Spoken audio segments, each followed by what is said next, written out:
A short-eared owl in India usually hunt in night. They acted after sunset. We found this owl at 10 p.m. in December 2nd week. It was eating a small bird like lark or plover. After a few days, we found owl devouring palate.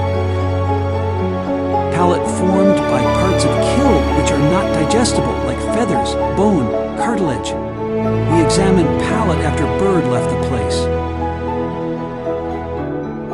We found legs of lark species in palate. We found 3 pair of owl here, and we discover palate after almost 20-day gap. So we assume that in our area, short-eared owl main prey is lark-like birds.